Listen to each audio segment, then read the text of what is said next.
Hello mga friendship! For today's videos ay about sa budgeting concern, pag-iipon at pagbabudget.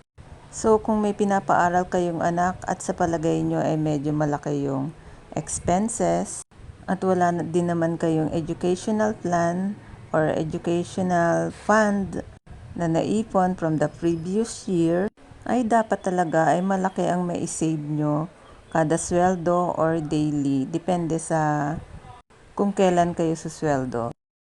In my case ay everyday talaga ay dapat makasave kami ng pang tuition and other expenses.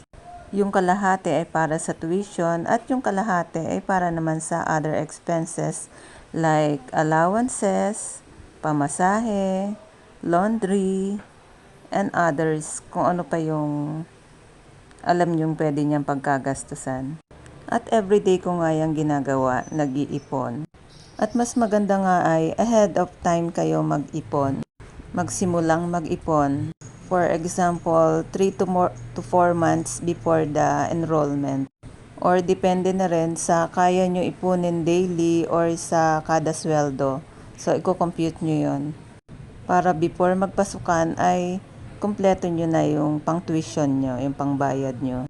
Kasi kapag pasukan na ay sasabay na rin sa ipon nyo yung other expenses like pamasahe, allowances, food, and many more.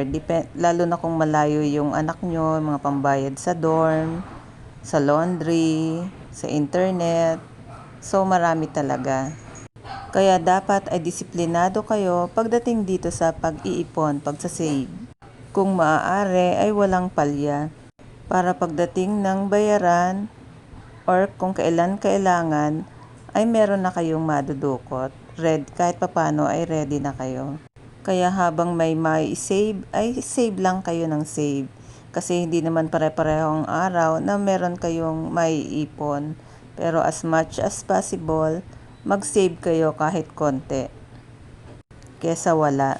At syempre, kung talagang desidido kayo sa pinasok nyo, ay kailangan inyong panindigan. Hindi pwedeng sa simula lang, kailangan hanggang dulo. Para sa pangarap mo at pangarap ng anak mo. At syempre, tayo naman mga magulang ay nandito lang para sumuporta, gabayan, at siguraduhin mapaaral ang mga anak natin. Maibigay yung kanilang pangangailangan, especially sa studies nila, kung ano man ang naisin nila. At ang hinihiling lang naman natin sa kanila ay mag-focus at mag-aral ng mabuti para makatapos. At ngayon ko lang din na-realize na maganda pala talaga yung may educational plan. Yung bata pa lang sila ay nagsisimula ka ng mag-ipon para sa pag-aaral nila. Para sa pagdating ng panahon na pag-aaral nila ay hindi ka na masyado nag-worry.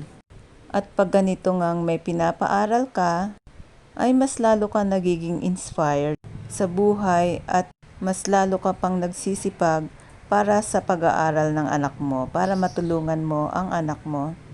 Kaya ang isa ring hinihiling natin sa Panginoon ay yung huwag tayo magkasakit para magampanan natin yung tungkulin natin.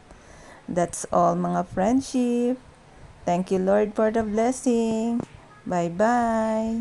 And this time kasama ko si Kuya para alam niya rin mag-commute papunta dito. Para pag hindi ako available ay siya ang aking papupuntahin dito. Bye!